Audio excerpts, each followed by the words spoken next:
Welcome back to BeRich. Today is Sunday and we have a podcast with Vinod. Vinod has picked up something and very important, what he thought is very important, and wanted to discuss with me on this. Okay. Main thing everyone has been saying since a few meetings me and Anand have conducted. It's some in some corporate locations, some out and about in public locations. One thing which is still on everyone's mind is the necessity for real estate. And I understand that it's a very age old part of our Indian psyche that you must buy a house. So I had sent Anand this interesting article where this person has bought a home in Bangalore, the regret he's facing. And we're all been told about this. So I thought I'll get Anand's view on this article which we're referring to. The article in which you are referring to, which you can put up on the side, Yes, I'll put it here. Yeah. Somewhere. is basically the person manages to cancel the house. Yes. There are several pitfalls, not all that is discussed in the Article. article. But pitfalls in the discussed in the articles are mainly The public. misleading claims by the tier 2, tier 3 builders, Correct. and the premium they want to charge on the property, Yes. and lack of transparency in pricing, Yes. that the same flat is offered for a lesser price. Yes. So there is no transparent price discovery, Correct. which is what I have always said about real estate. There is no transparent price discovery. Biggest problem. It is the value of the property is what you would like to, Imagine it. what you want to pay for it. When you actually go to sell and you find a buyer, is the time when you know what is the actual price, Yes. right? Till then, nobody knows the actual price. It is a game of cloak and dagger. So there is no fixed price for real estate.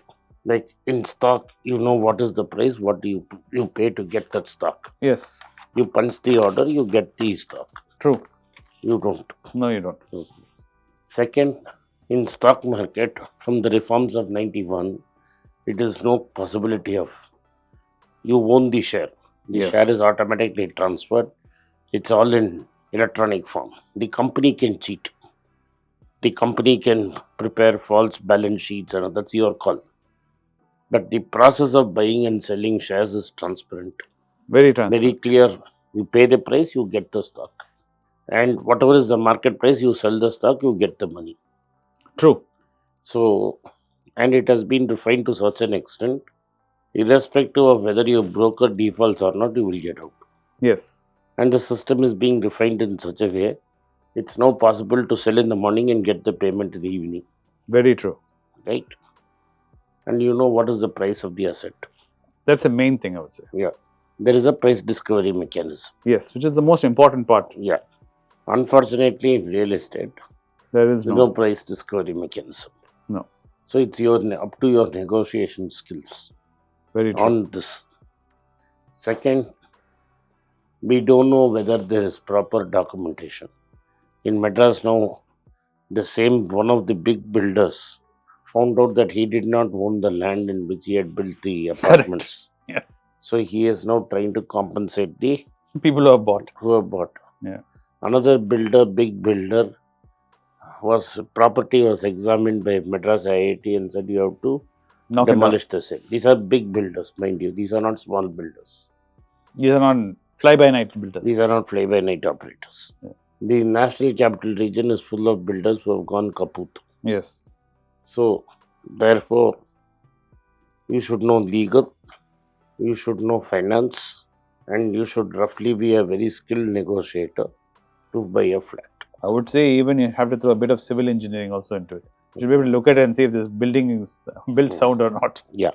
So, there are a lot of skills involved in this. Yeah. And like all markets, there is nothing which says real estate markets never go down. There are no guarantees. Yeah, because but what will happen is Hmm. the price of land will not move. No. Let me give you a big example in the city of Madras. Hmm. When my father came to Madras in 1971 Hmm. from Jamshedpur, all the activity in Madras was in Manali side. Yes. That is beyond Paris. Yes. That's where the industrial hub of Madras was. Correct. Right? All the refineries, everything was there. Everything The was port there. is up there, yeah. Right? Everybody thought that's Madras. Hmm. And what happened after 90s is, what developed is the road to East Coast Road and Velachery. Yeah. But in 70s and 80s, you had no idea that is what is going to develop. Very true. There's no way of predicting it. There's no way of predicting it. Anyone who's saying it is guessing. Is no guessing. It's pure luck. Yes. Right? It's pure luck. So we don't know in which direction and when the city will go. In cities like Bangalore and Hyderabad, where sub-satellite cities are developing, it means there's a failure of infrastructure. Very true. Like you cannot come out of Whitefield and go into Whitefield. It's very difficult to come out and go out of Whitefield. Bangalore traffic is... They have to stay within whatever pocket you're in. You have to stay within the pocket. Chennai so far mercifully has not become so bad. So far. So far so good. But with all this in mind, you have to understand, if you don't have the capital to pay in cash, you are taking a huge risk. 20-year commitment. Yeah, it's a massive. Massive. As interest rate cycles go up as they do, the damage can be severe, because you will add years to the... Yeah, because they never change the EMI. Yeah, you cannot change the EMI. What they do is increase the tenure. So your swing of 2-3% can mean 1 decade or 2 decades of addition. Yes. We did a calculation once. Yes, we did. With Albin, we sat and we did a calculation. Calculations. So this is a huge commitment. Today especially, you don't know whether you are going to be in Bangalore all your life. Yes. The way the economy is. Yeah, no, I'm simply saying, you want to develop a complicated app. All you need artificial intelligence to write a code. Yes. So we do not know whether your high-paying job today is going to be the high-paying job tomorrow. It's not like how it was with our dads. It was not. Therefore, such a 2-year commitment is a big problem. Yes. So most of us think that people own houses. People don't. Banks own houses.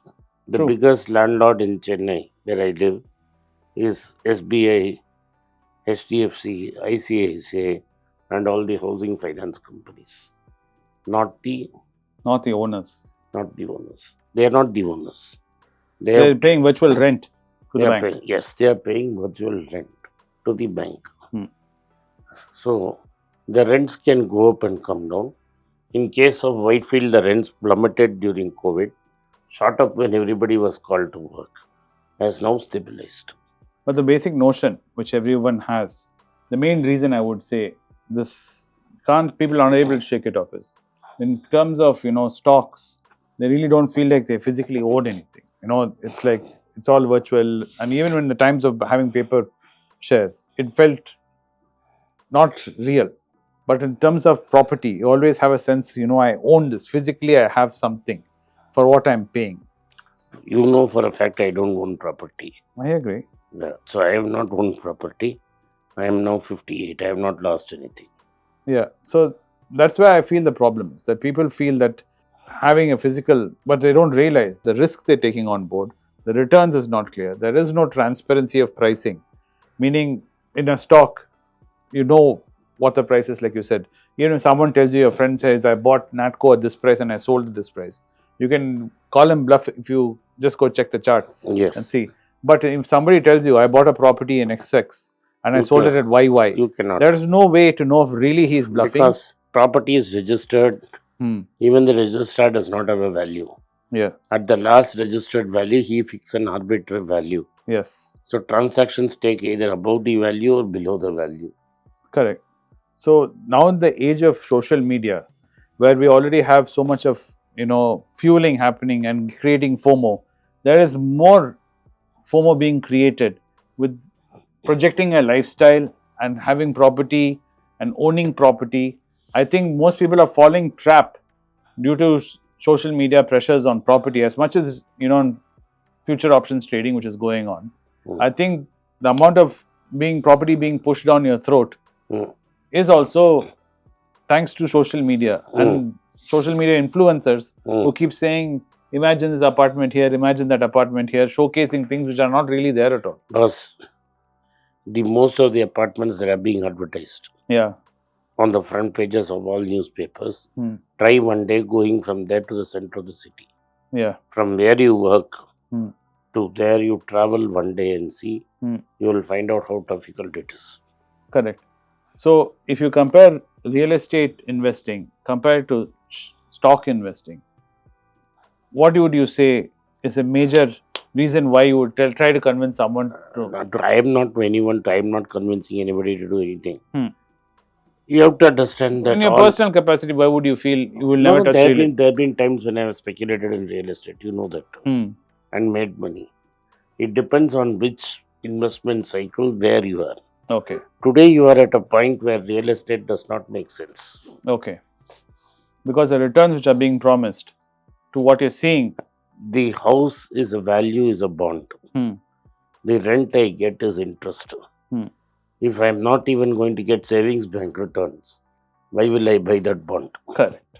That is the main thing which Anand always keeps trying to stress upon. He says, okay, let go of everything else. He says, okay, we can argue about it being price transparency, everything can be argued. But at the end of the day, what he's saying is, your house is the investment, it's your capital which you're putting in, and the rental yield which you're getting is the interest you're getting. So, if you consider real estate as a sound investment, purely from an investment point of view, if you leave everything else, you have to see the returns which you're getting for the capital you're putting in. He says, right now, currently in India, any bond or in an FD can give you better returns than even a government of India bond will give you better returns than most properties in a metro. Correct. And if you look at the rental yield, then it just doesn't make sense owning a property, because it's much better to put your capital in this kind of even a government bond, Anand is saying, and take the interest and rent any place you want, wherever you want, because like he said, the economy is such that your life is such that you will be moving around so much that you might as well look at this as an option than looking back at a world which doesn't exist anymore, where none of us are holding on to a job for more than a few years, a city more than a few years, and we're relocating and rethinking everything in life, and that too with AI. All this seems very apparent that it's going to be happening even more frequently. It's not only AI, even before AI, advertising, media, entertainment, all these have gone through big corrections. So the industry as such is going through a lot of churning. So if you don't get it right now, you will pay a price over the next 20 years. Correct. And this is very true for young folks who are planning it right now. If you've already taken on a home loan and you've in it for a few years, then your story is slightly different. Then Anand would say, okay, you've taken the poison, you might as well take the antidote and pay it. Try to close the loan as quickly as possible. Correct. By selling all other assets. Yes. And close down the home loan and... But that doesn't mean sell your gold. Don't immediately start typing down there saying, so I sell all my gold and close my loan. So you close all other, empty your mutual fund, empty your PF, empty everything, bring the home loan to zero. Correct. And the reason why he says that now, especially in this current situation, is the way the job market is, the recession, everything put together. You don't know your job safety, how long, how well it's going to be in your hands. So the biggest nightmare could be that you're in a situation where you're not able to pay your EMI, your home loan EMI, and you don't want to be in that situation. This is the main stressing point. Thank you for watching BeRich. I hope you enjoyed our presentation. If you did, please like the video. Send this video to your friends and relatives. Have them take a look. Once again, I thank you for your support for BeRich. Thank you so much for watching the program today, and I'll see you again tomorrow with another one. Thank you.